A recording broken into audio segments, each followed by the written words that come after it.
Political party के लिए कि बिहार प्रदेश में एमआईएम पार्टी को बिहार की जनता ने न सिर्फ अपने वोटों से बल्कि अपनी मोहब्बतों से इतना नवाजा कि मेरे पास अल्फाज नहीं है कि कैसे मैं उनका शुक्रिया अदा कर सकूं। मगर मैं सबसे पहले अल्लाह सुब्हाना व तआला का शुक्रिया अदा करता हूं कि अल्लाह के फजल व करम से मजलिस इत्तेहादुल मुस्लिमीन को एक तारीख़ी कामयाबी बिहार में मिली है। मैं साथ ही साथ जो हमारे बिहार प्रदेश के अध्यक्ष हैं जनाब अख्तर अली ईमान साहब का और जनरल सेक्रेटरी आफ्ताब साहब का, आदिल साहब का और तमाम बिहार के मेरे पार्टी के ज़िम्मेदारों का शुक्रिया अदा करता हूं कि उनकी बड़ी सख्त जिद्दोजहद और मेहनत रही और उसी मेहनत का नतीजा रहा कि आज हमको एक बहुत बड़ी कामयाबी हासिल हुई। साथ ही साथ में हमारे जो एमआईएम पार्टी के ऑब्ज़र्वर जनाब माजिद साहब, जो हैदराबाद के साबिक़ा मेयर रहे हैं, जो पिछले 5 साल से रेगुलर बिहार को जा रहे हैं और अख्तर अली ईमान साहब के साथ उन्होंने पार्टी को मजबूत किया है, मैं उनका और जो हैदराबाद से, महाराष्ट्र से इम्तियाज़ जलील साहब आए, डॉक्टर गफ़ार क़ादरी, सैयद मोइन, फ़िरोज़ लाला और उत्तर प्रदेश से हमारे शौकत साहब, ये तमाम लोग वहाँ पर आकर कई दिन 20 दिन कैंप किए, मेहनत किए, इनका भी मैं शुक्रगुज़ार हूँ। मैं इस मौके पर जनाब कुशवाहा साहब का, बहन मायावती का, देवेंद्र यादव साहब का, राजभर साहब का भी शुक्रिया अदा करता हूँ कि हम लोग उनके साथ ग्रैंड डेमोक्रेटिक सेकुलर फ्रंट बनाए, हमने साथ इलेक्शन लड़ा। और मैं सीमांचल की जनता का दिल की गहराइयों से उनका शुक्रिया अदा करता हूं कि उन्होंने मजलिस के उम्मीदवारों को कामयाब किया। और मैं उनको तयक़ुन देना चाहता हूं कि हमने हमेशा इस बात को कहा है कि जब हमने बिहार में अपनी सियासी सफ़र का आगाज़ किया तो हम इस बात का वादा किए थे और आज भी हम ये कह रहे हैं कि हम सीमांचल से इंसाफ कराएंगे। सीमांचल की सरज़मीन पर बसने वालों से पिछले 60 साल से इंसाफ नहीं हुआ। वो ना सिर्फ बिहार बल्कि पूरे भारत का सबसे पिछड़ा इलाक़ा है। इसीलिए सीमांचल से इंसाफ की लड़ाई ये जारी रहेगी और जो हमको सीमांचल की जनता ने हमारे उम्मीदवारों को वहाँ पर विधायक बनाया है, इंशाअल्लाह ताला हम उनके भरोसे पर पूरा उतरने की कोशिश करेंगे। जो वहाँ के मसाइल हैं, जो वहाँ का बैकवर्डनेस है, जो वहाँ पर बाढ़ आने के बाद जो ज़मीन कटती है, वहाँ पर स्कूल, डिग्री कॉलेजेस नहीं है, अस्पताल नहीं है, ये सब चीज़ें हैं जिस पर हमको हमारे पूरे विधायक मिलकर इस पर पूरी कोशिश करेंगे। और जो भरोसा और एतमाद हम पर किया गया है, हम इंशाअल्लाह ताला उसकी पूरी मेहनत करेंगे और जो हमने आवाम से वादे किए थे उसको पूरा करने की हम पूरी कोशिश करेंगे। मैं फिर से बिहार प्रदेश की जनता का शुक्रिया अदा करता हूँ। आपने हमको अपनी मोहब्बतों से, अपने आशीर्वाद से, अपने वोटों से नवाजा है। हम 21 कैंडिडेट खड़ा किए थे और उसमें से 5 कामयाब हुए हैं। जहाँ पर हमको कामयाबी नहीं मिली, हम वादा कर रहे हैं कि हम फिर से वहाँ पर जाएंगे। क्यों हमको नाकामी हुई, उसकी क्या वजूहात हैं, उसको हम अपनी कमज़ोरियों को दूर करेंगे और बिहार में हम एक इससे ज़्यादा हम एक बड़ी पॉलिटिकल फोर्स बनने की पूरी कोशिश करेंगे। मैं साथ ही साथ बिहार की जनता का भी शुक्रिया अदा करता हूं कि उन्होंने इस कोरोना के वायरस के दौरान भी निकल कर अपने वोट का इस्तेमाल किया। ये बड़ा ही उनका बेबाकी का काम था और बड़ा ही बहादुरी से उन्होंने निकल कर भारत की जमहूरियत को, बिहार के जमहूरियत को इलेक्शन में हिस्सा लिया। मैं उनका भी शुक्रिया अदा करता हूँ।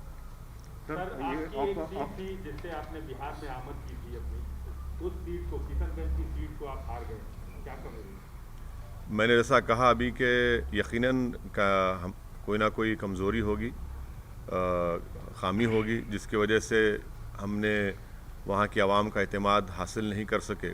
इस पर हम बैठकर बात करेंगे जनाब कमरुल्लाह साहब से और उन कमज़ोरियों को दूर करेंगे और इंशाअल्लाह ताला हम दोबारा उस सीट को, उस पर कामयाबी हासिल करेंगे। सर, आप तकरीबन 15 दिन वहाँ पे कैंपेनिंग किए और 50 से भी ज़्यादा सभाएं की है, तो कैंपेनिंग के दौरान आपने क्या देखा और ये जो नतीजे आए हैं उसको कैसा आंकते हैं सर? मैं वहाँ पर 65 सभाएं मैंने की, जनाब कुशवाहा साहब के पार्टी के कैंडिडेट्स के लिए, बहुजन समाज पार्टी के कैंडिडेट्स के लिए, और फिर उसके बाद हम अपने पार्टी के कैंडिडेट्स के लिए कैंपेनिंग में हिस्सा लिए। तो हमारा तो मकसद ये था कि हम कुशवाहा साहब को अपना चीफ मिनिस्टर कैंडिडेट बनाकर पेश किए थे। हम तो इस डेमोक्रेटिक सेकुलर फ्रंट के लिए हम मेहनत कर रहे थे। अब तक जो नतीजे आए वो हमारी क्या बोलना चाहिए, हमारी ख्वाहिश के बरक्स हैं, उसका अपोजिट है। अब जो नतीजा है जो भी है, अब तक जितना आया, अभी काउंटिंग चल रही है, ये तो बिहार की जनता का फैसला है और जमहूरियत में आवाम का फैसला जो होता है वो नतीजा वही निकलता है। तो अब मैं कौन होता हूँ जब इतने बड़े बड़े सेफोलॉजिस्ट उनके प्रेडिक्शंस गलत निकले। तो असदुद्दीन ओवैसी तो ट्विंकल ट्विंकल लिटिल स्टार है। तो हम तो अपना जो काम करना था हम किए। अब देखिए फाइनल नतीजा जब आता है जब ही कुछ बताया जा सकता है। तो फाइनल नतीजा अगर ज़रूरत पड़ी तो क्या आरजेडी के साथ जाएंगे सर? देखिए प्रसाद साहब, हमारी लड़ाई जो है सीमांचल के इंसाफ की लड़ाई रही है, और मैंने अभी शुरुआत में ये कहा कि सीमांचल ना सिर्फ बिहार बल्कि भारत का सबसे बैकवर्ड एरिया है, और जितनी पार्टीज़ को उनको सत्ता मिली, इख्तदार मिला, उन्होंने सीमांचल से इंसाफ नहीं किया। मिसाल के तौर पर जितने एजुकेशन इंस्टीट्यूट्स हैं वो या तो पटना, नालंदा या फिर दरभंगा के अतराफ़ में बनाए गए। एम्स लाया गया तो सीमांचल को उससे महरूम कर दिया गया। एक गवर्नमेंट का अस्पताल सीमांचल में नहीं है। हर साल बाढ़ की वजह से हज़ारों एकड़ ज़मीन कट जाती है, फसल बर्बाद हो जाती है, और फसल का उनको मुआवजा जो 3 डिसमिल ज़मीन मिलना या उसका मुआवजा मिलना वो नहीं मिलता। सबसे ज़्यादा पलायन वहाँ के नौजवान दिल्ली, हरियाणा, पंजाब जाकर वहाँ के खेतों में काम करते हैं। तो इसलिए हमारे लिए सीमांचल का डेवलपमेंट और मैंने आपको याद दिलाना चाहता हूँ कि बहैसियत मेंबर ऑफ पार्लियामेंट मैंने एक प्राइवेट मेंबर्स बिल भी पार्लियामेंट में दिया था कि आर्टिकल 371 के तहत एक रीजनल डेवलपमेंट काउंसिल बनाया जाए, जिस तरह हैदराबाद कर्नाटक रीजन में बनाया गया था, क्योंकि जब तक वो बनता नहीं उस इलाके से इंसाफ नहीं होगा। तो सीमांचल के इंसाफ की लड़ाई हमारे लिए बहुत अजीज़ है, बहुत क़रीब है, और हम उस लड़ाई को जारी रखेंगे। आपके सवाल का जवाब उसी वक्त दिया जा सकता है जब पूरे रिज़ल्ट सामने आ जाएंगे, किस पार्टी के पास कितने एमएलएस जीते, उसके बाद हम फैसला लेने के मौक़िफ़ में रहेंगे। मगर मैं आपको इतना बताऊंगा कि हमारे जो 5 एमएलएस हैं और हमारे जो बिहार प्रदेश के अध्यक्ष हैं जनाब अख्तर उल इमान साहब, मैं उनसे भी बात करूंगा, उनसे भी हम लोग बात करके उनसे पूछेंगे, उनका मशवरा लेंगे, और उसके बाद जब सामने पूरे नतीजे आएंगे वो देखकर फिर कुछ फैसला लिया जाएगा। अभी अभी अभी अभी अभी इस पर मैं कैसे बताऊंगा? अब देखिए, इफ्स एंड बट्स में मत बात करिए। जब पूरा नतीजा सामने आ जाएगा, अभी भी काउंटिंग चल रही है, अभी 60-70 लाख वोट अभी काउंटिंग होना बाकी है। तो हर पार्टी के पास कितने एमएलएस हैं, कौन वो मैजिक नंबर 122 को पार करता है, वो देखना पड़ेगा। जैसा कि आपने बोला कि सीमांचल के डेवलपमेंट को लेकर अगर कोई धड़ा कॉमन मिनिमम प्रोग्राम के साथ सीमांचल के डेवलपमेंट को लेकर आपके सामने आता है, तो क्या आप उसका समर्थन करेंगे? पहले तो रिजल्ट तो आने दीजिए ना। देखिए, पहले तो रिजल्ट, पूरा फाइनल रिजल्ट आने दीजिए। साफ है सर, लेकिन नहीं, क्या साफ है बताइए? मेरे तो साफ नहीं दिख रहा। अभी तक तो कोई साफ ही नहीं है। अभी तक तो कोई ये कभी इधर कभी उधर। यकीनन क्लिफ हैंगर होगा, बट नतीजा तो आने दीजिए, फिर बात करते हैं। मैं आपसे क्या कह रहा हूँ कि हमारे बिहार के अध्यक्ष और एमएलएस हम सब बैठेंगे, बात करेंगे, उसके बाद कुछ फैसला करेंगे। कितना हमको नहीं बोला गया, क्या क्या नहीं बोला गया, कि अगर पूरे 5 साल में अगर किसी पॉलिटिशियन को अगर गाली दी गई है तो अगर आप टॉप 3 निकालेंगे तो टॉप 3 में हमारा नंबर आएगा। क्या क्या आपने कुछ बाकी नहीं रहा ना बोलने के लिए। अब तो बी टीम, सी टीम, वोट कटवा, पैसे लेते हैं, फुला करते हैं। अब हम हेलीकॉप्टर में उड़ रहे तो कहा कि पेट्रोल फुला डाल रहा है, रिजल्ट आ रहे हैं तो कोई कहता है कि देखो इनका एक काम हो गया। तो ये सब बातें भी तो सामने है ना हमारे, तो ये तो देखना पड़ेगा। हम बैठ के बात करेंगे। नहीं, लेकिन सर जो सवाल जो अभी किया वो उसी सवाल को मैं फिर से बता रहा हूँ। सीमांचल का विकास सबसे इम्पोर्टेंट है और उसके लिए सरकार बनाने में कोई भूमिका आप अपनी पाते हैं, या सरकार को कुछ इस तरह का सपोर्ट करना, जैसे तेलंगाना में एक व्यवस्था है कि बाहर से सपोर्ट कर देना या उसको समर्थन घोषित कर देना। एक मिनट, तेलंगाना में टीआरएस को किसी की जरूरत है? नहीं है ना। यहाँ पर पूरा रिजल्ट आ जाने दीजिए, नंबर्स आ जाने दीजिए, फिर अब मैं आपके सामने हाजिर होता हूँ। मैं कहाँ जाऊँगा भाग के आप लोगों छोड़ के? हम तो आपके दरमियान में रहते हैं, जवाब देंगे जब आपको पूरा फाइनल रिजल्ट तो आ जाने दीजिए।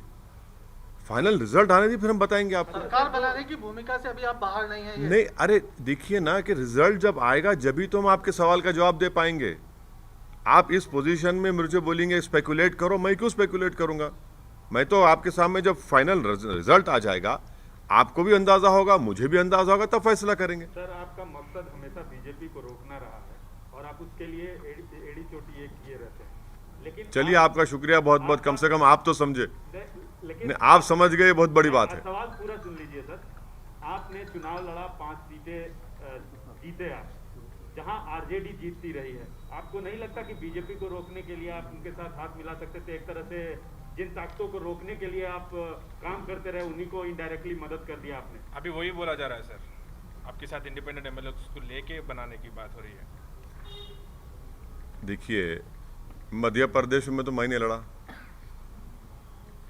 मैं क्या उड़ के गया था मध्य प्रदेश को? गुजरात में नहीं लड़ा। कैसे हार गए भाई? कर्नाटका हार गए। कितना बोलेंगे आप? बोलिए, मुझे फर्क नहीं पड़ता। नहीं, मैंने भाई सुनिए, देखिए, आप अगर कोई ये समझ रहा है कि भारत में सीमांचल का वोटर किसी का गुलाम है या नौकर है, तो हम उसके जहन के जालों को साफ कर दिए। अभी वोटर सुप्रीम है, वोटर किसी का होस्टेज नहीं है।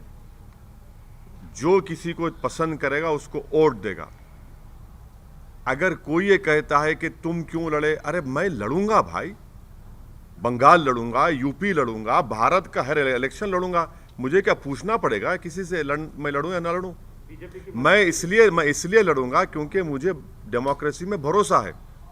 मैं इसलिए लड़ता हूं ताकि वो जो वॉइसलेस लोग हैं, जिनको डरा कर कुचल कर उनका काम नहीं किया जाता, उनकी आवाज़ बन के उनकी लीडरशिप को पैदा किया जाए। तो ये तो खुश होना चाहिए ना कि भाई हम भारत की जमहूरियत में, डेमोक्रेसी में कॉन्फिडेंस को बढ़ा रहे हैं। क्यों लड़े, कैसे लड़ना? क्या भाई मैं किसी के मातहत काम नहीं करता। मेरी पार्टी है, मुझे इख्तियार है अपनी पार्टी को फैलाने का। 5 साल पहले हम 6 सीट पे लड़े थे, एक पे भी कामयाबी नहीं मिली। तब किसका नुकसान हुआ, किसका फायदा हुआ? झारखंड में लड़ा, 1 सीट नहीं जीत पाया, किसका नुकसान, किसका फायदा हुआ? महाराष्ट्र हम लड़े, आप ही जाकर बैठ गए शिवसेना के गोद में, हम तो नहीं बैठे ना। तो ये जो अपने आप को ये समझते हैं कि बस हम ही जिंदा रखें हैं सेकुलरिज्म को, हम उनसे कहना चाह रहे हैं कि भाई साहब बस करिए। आप नहीं जिंदा रखें सेकुलरिज्म को। आप खाली टीवी स्टूडियो में बैठकर ज्ञान देते हैं, जमीन पर आप नहीं जाते। आप इनका सिर्फ एक आर्टिकल लिख दो अखबार में, टीवी पर जाकर ज्ञान दे दो और ओवैसी को गाली दे दो। 2 गाली आप, मुझे कोई फर्क नहीं पड़ता उससे। तो आप कांग्रेस के बारे में नहीं, मैं सबके बारे में कह रहा हूं। मैं उन तमाम लोगों के बारे में कह रहा हूं जो ये समझते हैं कि MIM पार्टी को इलेक्शन नहीं लड़ना चाहिए। मैं उन सबको जवाब दे रहा हूं।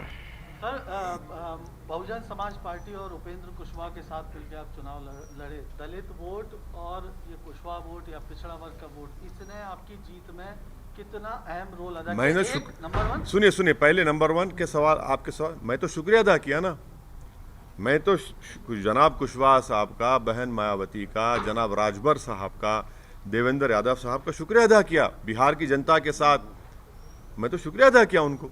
हम तो सब साथ मिलकर लड़े, यकीनन उनको भी क्रेडिट जाता है। लेकिन आपका वोट उधर ट्रांसफर नहीं हुआ, बहुजन समाज पार्टी सिर्फ एक ही सीट पर रही और उपेंद्र कुशवाहा। देखिए इलेक्शन है, हम तो अपनी तरफ से पूरी मेहनत किए, जुस्तजू किए, बल्कि बहुजन समाज पार्टी के कई ऐसे कैंडिडेट थे जो हमको कह रहे थे कि सर आप और मुखामत पर आइए। हम नहीं जा सके क्योंकि वो शेड्यूल इतना टाइट था, मगर हम तो कोशिश किए, इखलास के साथ कोशिश किए, पूरी नेक नियति के साथ हम कोशिश किए। 2022 में वोट ट्रांसफर नहीं हुआ उत्तर प्रदेश में। हाँ बिल्कुल, 2022 में उत्तर प्रदेश में MIM दोबारा चुनाव लड़ेगी। सुनिए, दोबारा चुनाव लड़ेगी। पहले जो कमजोरियां थी हमने थोड़ा उसको दूर किया है, बड़ी ताकत के साथ लड़ेगी। किसके साथ जाएंगे नहीं जाएंगे वो वक्त ही बताएगा, मगर हम तो लड़ेंगे। बंगाल सर, बंगाल। हाँ बंगाल भी क्यों? अरे भाई हर जगह लड़ना चाहिए। एक पॉलिटिकल पार्टी, हम के NGO है कि सेमिनार करा के पेपर प्रेजेंट कर दें? पॉलिटिकल पार्टी है, लड़ेंगे, क्यों नहीं लड़ेंगे? लड़ना चाहिए भाई। भारत की जमहूरियत को मजबूत करना है और भारत की जमहूरियत में जो सेक्शन की आवाज नहीं है उस आवाज को पहुंचाना जरूरी है, तो उसमें क्या बुरी बात है? लड़ना चाहिए। जीतेंगे हारेंगे वो तो वह जनता तय करेगी, अल्लाह बताएगा, मगर लड़ना तो जरूरी है ना। सर आप चाहते हैं कि ये गठबंधन जो बिहार में हुआ और सक्सेसफुल रहा, आपके लिए तो फायदेमंद रहा, यूपी में भी वही आगे। देखिए सही बात तो ये है कि हमारा पहला अलायंस हुआ देवेंद्र यादव साहब की पार्टी से, समाजवादी जनता दल से, और उससे पहले कुशवाहा साहब BSP से अलायंस कर चुके थे राजभर साहब के साथ, हम लोग बाद में गए। तो ये बिहार के इलेक्शन की हद तक हुआ है। यूपी में क्या होगा मैं अभी कैसे बताऊंगा आपको, मैं भी कैसे बताऊंगा आपको। सर तेलंगाना में TRS पार्टी बहुत बुरी तरह आ रही है, कहीं खतरे तो घंटी नहीं है सर आने वाले दिनों? बुरी तरह कहाँ हारी? कहाँ बुरी तरह? 1000 वोट से हारे, 1100 वोट से हारे, रेजर थिन था वो, कोई बात नहीं। बीजेपी तो दस्तक नहीं दे रही सर आपके इलाके में, अगर बीजेपी तो दस्तक नहीं दे रही अब। बहुत लोग दस्तक देते, दस्तक देने वाले दस्तक देते। दस्तक देने से क्या होता, जब घनगरज होंगी तो दस्तक बुझ जाती ना, उसमें दस्तक देते। बहुत से लोग दस्तक दे रहे, 50 साल से दस्तक दे रहे, क्या होता उससे? देना चाहिए, कोई बात नहीं। सर आपके घर तेलंगाना में बीजेपी की तादाद बढ़ रही है, 4 सीटें MP की जीती, ये एक हाल ही में आज का जो रिजल्ट है, और आप बाहर चुनाव लड़ रहे हैं, आपको नहीं लग रहा है कि अपने राज्य में आप कमजोर हो रहे हैं? मैं हारा क्या? आपकी सहयोगी तो नहीं, मैं हारा क्या? नहीं, आपका TV9 की बहुत ही बदतमीजी की न्यूज़ थी आपकी। TV9 को अगर चमचागिरी करना रूलिंग पार्टी की तो चमचागिरी करो, मगर हर बार हमारे कंधे पे रख के अपनी मुनाफिकत दिखाने के लिए मत करो। TV9 को जिम्मेदारी से न्यूज़ डालना चाहिए। किसी का गुस्सा आप मेरे पे क्यों निकाल रहे भाई? हारे आप, जीते आप, नहीं आप क्या करें? अरे मेरे से क्या ताल्लुक भाई? नहीं ओवैसी बिहार में चले गए, आपको क्या मालूम मैं क्या नहीं करा? तो ये जो है ना, ये बस तलवे चाटने की जो पॉलिसी है वो मत करो प्लीज। सवाल करो, बोल तो मैं, मेरा ताल्लुक भी नहीं उससे, मेरे को मालूम तक भी नहीं। आप न्यूज़ चला दिए, क्या बोलते? नहीं गवर्नमेंट के पास, KCR के पास हमारा नंबर बढ़ जाना। ऐसा नंबर बढ़ाना है तो करो, हमारा ही खंदा मिला ना आपको, मजबूत खंदा है। कमजोर खंदे पे तो खड़े हो तो गिर जाते आप, no problem. Sir Adhir Ranjan Chaudhary कहते हैं कि आपको यूज करके बीजेपी हम आ रहे बंगाल को, आ रहे अब बराबर आएंगे बंगाल को। मुर्शिदाबाद भी जाएंगे, मालदा भी जाएंगे, दिनाजपुर जाएंगे, सब जगह जाएंगे। अधीर रंजन चौधरी क्या ठेका लेके बैठे हुए मुसलमानों का? अधीर रंजन चौधरी को बताना चाहिए कि अपनी कॉन्स्टिट्यूंसी में मुसलमान इतने बुरे हाल में क्यों है। अधीर रंजन चौधरी को बताना चाहिए कि उन्होंने मुसलमानों के लिए क्या किया। अधीर रंजन चौधरी तुम जान लो इस बात को कि वोट हमारा, राष्ट्र तुम्हारा नहीं चलने वाला है अभी। आप हार रहे। कल तक जब पूरे एग्जिट पोल्स आ रहे थे तो मिठाइयां खा रहे थे आप, फूल बांट रहे थे, आसमान पे उड़ रहे थे, पटाखे फोड़ रहे थे, वो आ गए। अरे 70 सीट दी है ना, क्या किया आपने वो तो बता दो।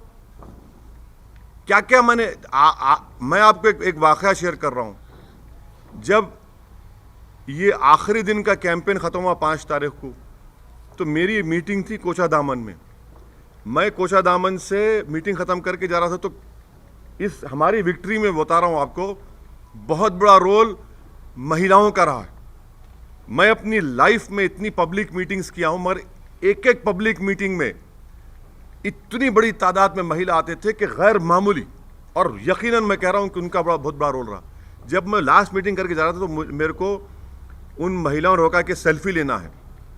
बोले बराबर लीजिए, और मैं भी चाह रहा था कि सेल्फी लिए। उसके बाद